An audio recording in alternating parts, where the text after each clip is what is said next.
When we have a repair conversation, we separate the impact from the intention.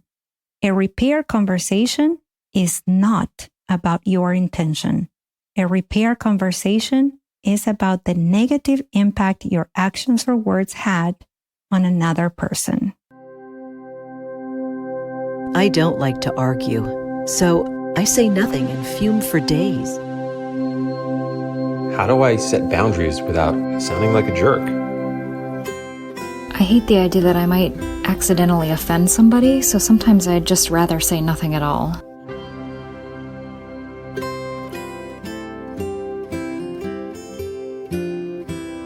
Welcome to the Language Alchemy Podcast, and thank you for joining me today. This is your host, Alejandra Siroka, a transformative communication teacher and coach who's devoted to helping multicultural individuals and couples engaged in personal growth transform their lives and relationships through conscious communication. Thank you so much for being here with me in your weekly Conscious Communication Podcast workshop. The episode I have for you today is related to last week's episode. Last week, we talked about what I call a typical apology, which is what most of us learn to communicate when we want to let another person know we are sorry. If you haven't listened to last week's episode, I suggest you go back and listen to it before you continue with this one, or else you are forewarned. This episode may elicit some resistance. If you haven't listened to episode 136, go ahead and listen to it first. I'll be right here, and this episode will be right here waiting for you when you are done listening to episode 136. Because in that episode, you will learn what a typical apology is and the issues or disadvantages of a typical apology. Now, if you've already listened to episode 136, I am going to assume you already know what I mean by a typical apology. So in this episode, we'll build from there and talk about how to apologize in an authentic, mature, and responsible way.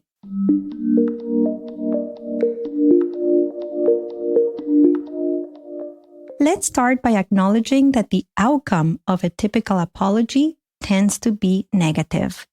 When you express a typical apology, the outcome could be defensiveness, resentment, lack of closure. So the impact of what you said or did lingers between the two of you, disconnection, an imbalanced power dynamic in which you feel powerless until the other person forgives you for whatever it is that you said or did that was unskillful or hurtful, and a sort of helplessness or hopelessness about yourself, the other, or the relationship. But do not despair. There is another way. You can have a different outcome when you take authentic responsibility for having hurt, offended, disappointed, or negatively impacted another precious human being. Yes, you can do that. For that, you need a mindset shift. That's right. Instead of considering it an apology, you need to change your mindset and see it as a repair conversation. Because what happened when you communicated in an unskillful, unconscious, or hurtful way was that the connection between you and the other person got impacted. It suffered. And depending on what you said or did, the damage could be an interruption, a rupture, a tear, or a fracture in the connection. In a repair conversation, what needs your immediate attention is that the other person was negatively impacted. It doesn't matter whether you had a good intention or whether you had reasons that led you to say or do whatever you said or did. That doesn't need your attention right now. What you need to address first is the negative impact caused by your actions. This is how you repair the rupture of connection.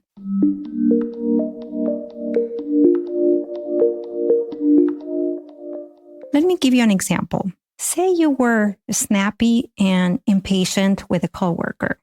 Before you tell them anything about why you reacted the way you did, or that you do care about them and you are in fact a good person, if you want to repair the connection, you need to say something like, "Hi, I know I was snappy and impatient with you this morning, and I'd like to know how my reaction impacted you."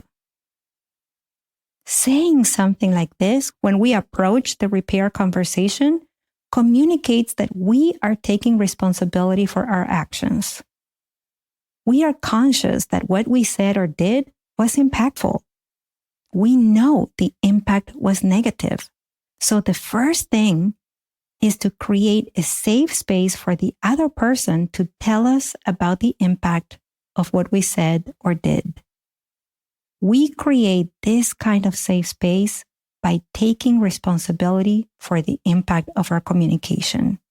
This means that this is not when you get defensive or you try to explain you had good reasons for your behavior or that you're still a good person despite whatever you said or did. No. When we have a repair conversation, we separate the impact from the intention. A repair conversation is not about your intention. A repair conversation is about the negative impact your actions or words had on another person.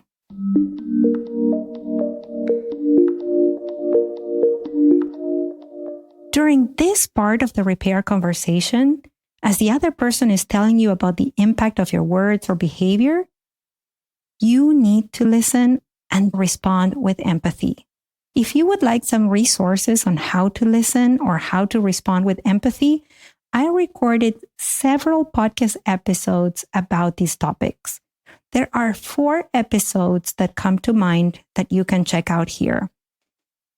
First, it's episode number 75, titled "When You Don't Like What You Hear."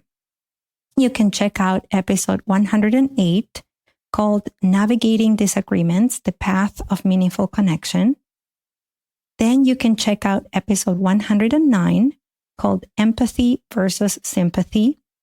And you could also check out episode 110, 5 Strategies for Skillful Empathic Communication.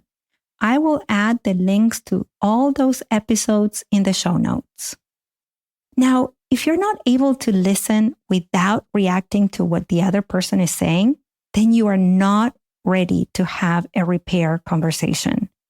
Check in and be very honest with yourself.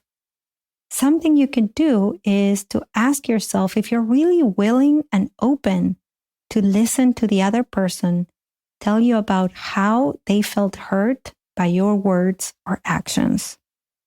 And I know this is not easy, yet this is what a mature adult does. A mature adult is able to listen when someone tells them they felt hurt by their actions. And of course, it feels uncomfortable to listen to this. Yet, a mature adult is able to make space for it without making it uncomfortable for the person who's talking. This part of the repair conversation is crucial and the most delicate.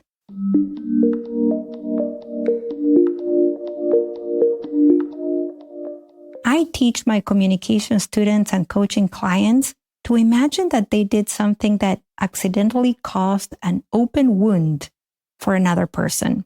And there's no one else who can stitch that wound. So they have to do it. And this task requires gentleness, care, and mindfulness. This is what's required for an effective stitching job. You do that stitching with your listening. And yes, there could be things that come out of that wound that are hard to hear. Nobody enjoys hearing how they hurt another person. Yet, if you want to repair the rupture in the connection, keep listening anyway.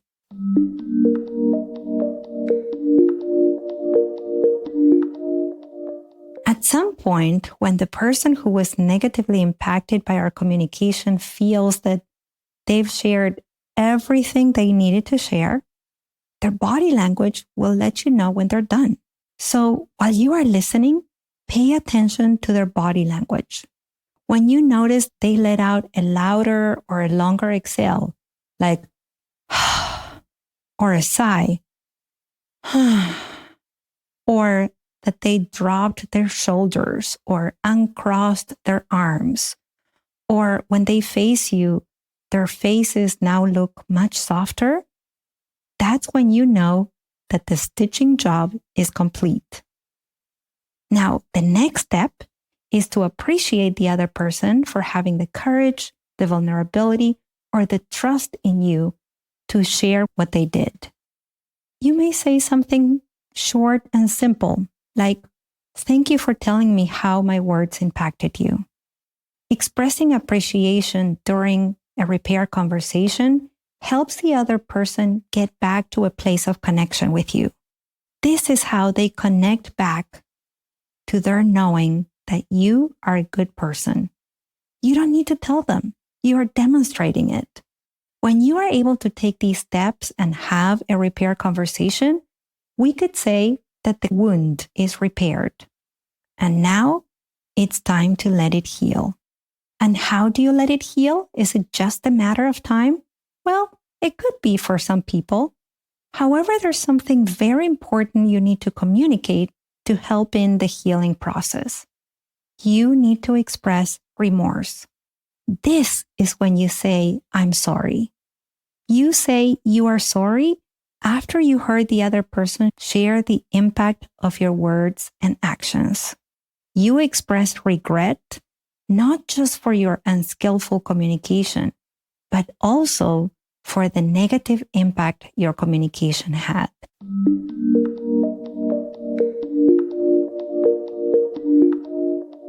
This is when you say, using the example of the coworker, "I really regret being snappy and impatient with you and causing stress for you." And then, if you could add this piece, if I could go back in time, when you asked me if I was done with the report, I would have said, "Not yet. I'm working on it. I found an issue with it that will take me a couple of hours to solve. I want to make sure the report is accurate and that you have a good presentation tomorrow. So I'll get back to you by 3 p.m. today with a completed report." Did you catch what I did there? I let the other person who got negatively impacted hear what I would have done or said instead. When you do that, you are helping the connection heal and strengthen because you are letting the other person know that it matters to you how you connect with them, that the connection matters to you, that they matter to you. It also lets them know you are capable of communicating and showing up as a mature and trusted adult.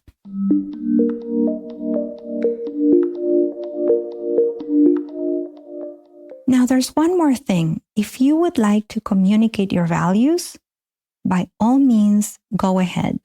In the example with a coworker, it might sound like this. "I would have communicated clearly with you because having a good professional relationship with you is important to me. And I see that my snappiness was stressful for you, which is something I would never want to cause intentionally." Now, if you don't experience any regret and you believe the other person should be able to receive your snappiness and impatience without feeling hurt, annoyed, disappointed, without experiencing any kind of negative impact, then do not have a repair conversation because you're not going to be sincere or authentic, and the other person will not feel safe with you or will not trust you. As you've heard me say before, any communication tool I teach you is not to be used as a technique. What I teach you is to connect deeply with yourself, be aware of your communication, know your intention, and communicate authentically with clarity, confidence, and compassion.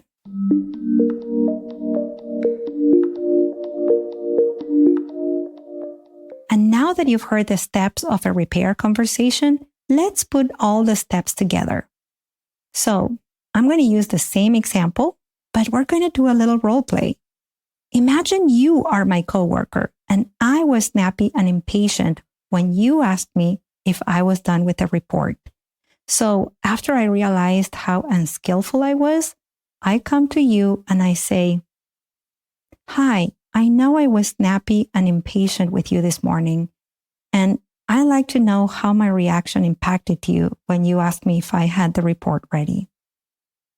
So you tell me you were a little surprised by my reaction. Then you felt frustrated because you were waiting for that report. Then you noticed you were getting stressed out because you needed to add the report to the presentation you were working on. There was some information from the report you had to include in your presentation, but you didn't feel like you could come to me for support. So after listening to everything you said, I say to you, "Thank you for telling me how my words impacted you and for trusting that I could hear you now. I'm so sorry my snappiness and impatience impacted you. I really regret reacting that way with you. If I could go back in time when you asked me if I was done with the report, I would have said, 'Not yet, I'm working on it. I found an issue that will take me a couple of hours to solve, and I want to make sure the report is accurate so your presentation goes really smoothly tomorrow. I'll get back to you by 3 p.m. today with a completed report.'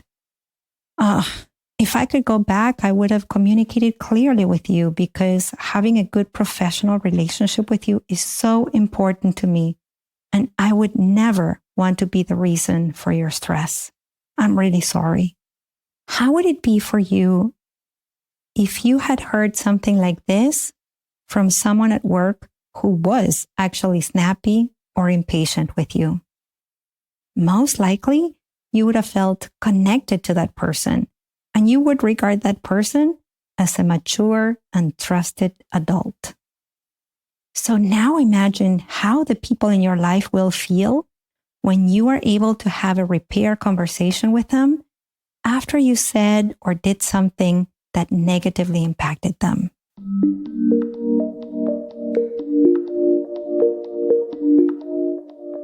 Before we recap what you've heard in this episode, what I shared here sounds simple, yet it's not easy.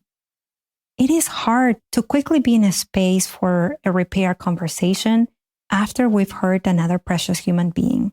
So be patient with yourself. Don't say a repair conversation didn't work after trying it for the first time.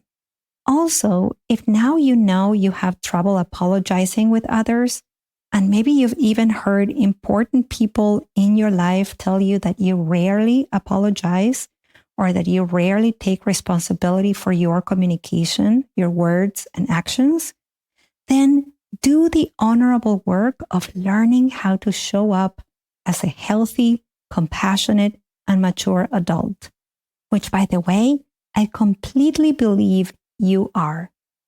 If you'd like my support, there are 3 ways of working with me: through one-on-one communication coaching, through couple communication coaching with you and your partner, and through group coaching.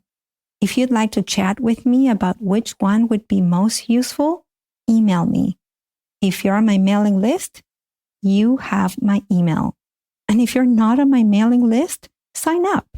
This is how you have direct access to me and how you receive transformative communication tools on a weekly basis that I don't share anywhere else.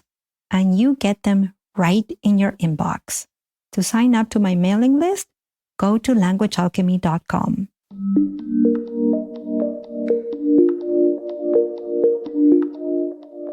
And now, let's recap what you've heard in this episode. In this episode, we talked about the common outcome of a typical apology. Then I encourage you to have a shift of mindset and consider that when you say or do something that hurts another precious human being, what you need to do is to have a repair conversation. Through an example, I taught you all the steps of a repair conversation, and I even did a little role play with you. Now, I know this may sound simple, Yet, repair conversations aren't easy. So if you need support, reach out to me. Thank you so much for listening, and a special thanks to all my communication students and coaching clients who have repaired, healed, and strengthened the connection with important people in their lives by learning to have authentic repair conversations. Until next week, and as we say in Argentina, ciao ciao. Original music by Gary LaPoe. You can find all links in the show notes at languagealchemy.com.